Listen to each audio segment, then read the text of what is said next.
उसके पावन चरणों में प्रणाम करता हूं, मेरा प्रणाम स्वीकार करें।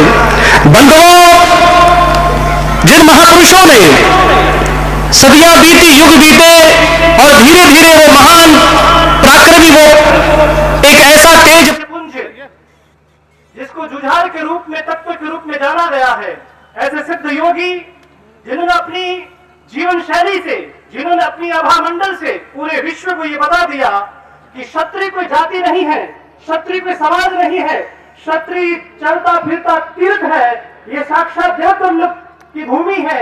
इसलिए ऐसे महापुरुष को हम प्रणाम करते हैं, वंदन करते हैं। बंधुओं, मैं आप लोगों से कहना चाहूंगा कि वर्तमान समय में भारत करवट ले रहा है, विदरी इंडिया, हमें जरा सा समझना होगा, जानना होगा। इस दुनिया में बहुत सारे लोग आते हैं और चले जाते हैं। इस दुनिया में कई सारी राजतंत्र की परंपराएं बदली है और उसके बाद में लोकतंत्र स्थापित हुआ है। ऐसे समय में हम सभी को जागना होगा और हम सभी के भीतर सोई हुई, मुझे लगता है कि हम लोगों की आत्मा मर चुकी है, हमें आत्मा को जगाने की महती आवश्यकता है। बंधुओं, और जिस कौम की आत्मा जग जाती है, मैं समझ सकता हूं कि आने वाला भविष्य आप लोगों का होगा। यदि आत्मा मर चुकी है तो आपका भविष्य नहीं हो सकता है। बंधुओं, इसलिए आत्मा को जरा सा जगाइएगा। अभी झंडे की बात हो रही थी, मैं आप लोगों से कहना चाहूंगा, झंडे से काम नहीं चलेगा, डंडा नीचे मजबूत होना चाहिए, क्योंकि झंडा लगता है उसमें डंडा होता है, और डंडा जिसके हाथ में होगा, शेर सिंह जी राणा चिंता नहीं करें, ये तो हरियाणा है, हम तो आपको भेजना चाहते जो आपने कभी सोचा नहीं था। और अग्रवाल जी, आप चिंता नहीं करें, ये बसपा पार्टी जिससे आप लड़ करके यहाँ तक पहुंचे हैं, तो आप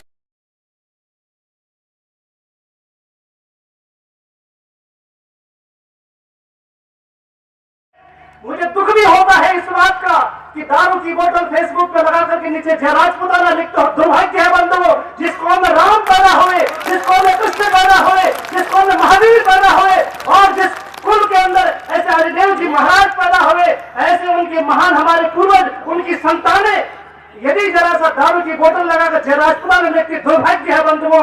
आप सभी को चाहिए, यदि जय राजपुताना लिखने का इतना ही शौक है तो किसी गरीब की मदद करिएगा, किसी बहन की मदद करिएगा, गौ सेवा करिएगा, राष्ट्र सेवा करिएगा, समाज सेवा करिएगा, फिर लिखिएगा जय राजपुताना, आपका सीना गर्व से चौड़ा हो जाएगा।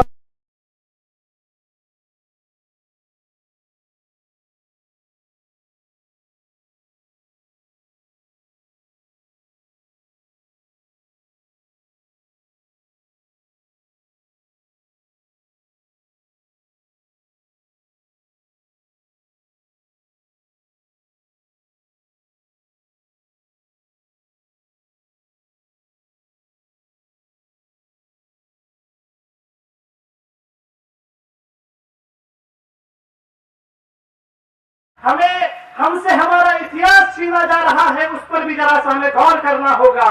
हमसे हमारी अस्मिता पर प्रश्नवाचक चिन्ह खड़े किए जा रहे हैं।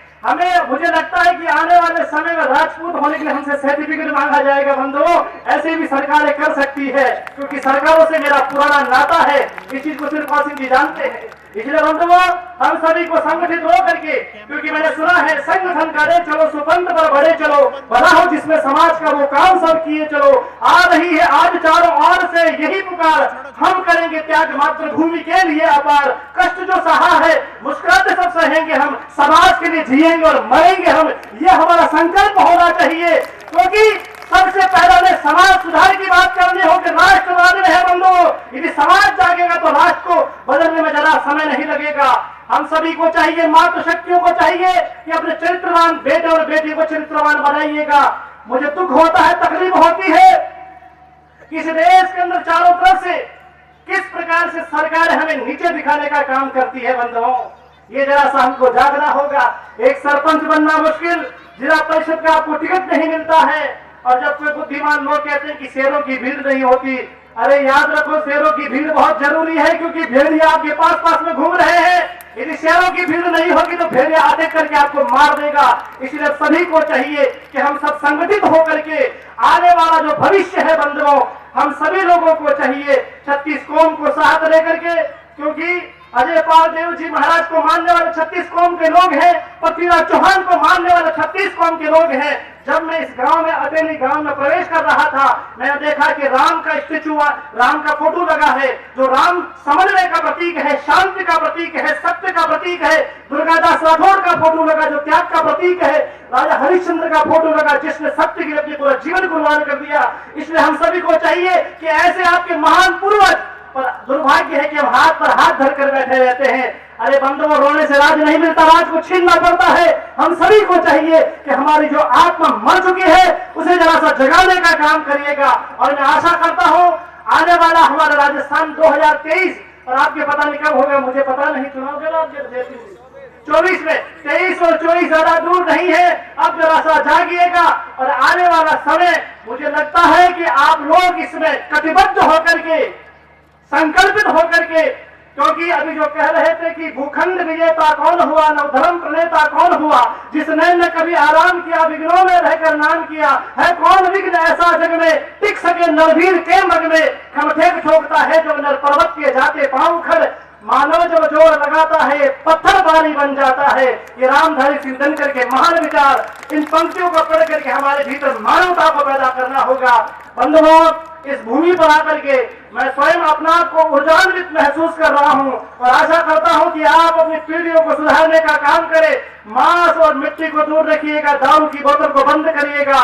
मैं वो समाज नहीं चाहता, कर्जे वाला समाज मुझे नहीं चाहिए, राजपूत समाज कर्जे वाला समाज नहीं चाहिए, मुझे सुसंस्कारित शिक्षावान समाज चाहिए। मैं चाहता हूं कि जितना हो सके दहेज मुक्त हमारा समाज होना चाहिए, क्योंकि दहेज के कारण से कई जमीनें हमारी बिक चुकी है। बंधुओं, अब जरा हमें सोचना होगा, विचार करना होगा। बहुत सारी मन की पीड़ाएं हैं, आप सभी ने मुझे सुना। आप सभी के प्रति मैं ईश्वर से प्रार्थना करता हूं, महाराज अजयपाल जी के पावन चरणों में प्रणाम करता हूं कि समाज जो आज बैसाखी का सहारा लेकर के चल रहा है, इसका भाग्य बदले, इसकी किस्मत को बदले, और जरा सा आपके बहती पुरुषार्थ की आवश्यकता होगी। आत्मा उसके पावन चरणों में प्रणाम करता हूं। एक बार सब मिलकर के जय घोष करेंगे, बोले अजयपाल जी महाराज की, बोले भारत माता की जय श्री राम।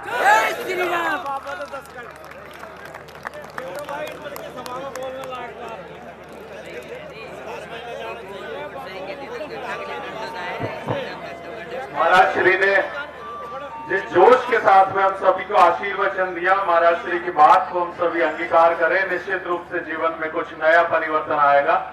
महाराज श्री के बाद में अध्यक्ष उद्बोधन के लिए मैं बहुत विनम्रता के साथ में अनुरोध करूंगा चौहानों के बूंदी राज्य के महाराव राजा वंशवर्धन सिंह जी साहब से आप पधारें और हम सभी का मार्गदर्शन करें। जोरदार तालियों के साथ में महाराव राजा का अभिनंदन करते हुए आप पधारें और हम सब तो मार्गदर्शन करें। जय माता जी की।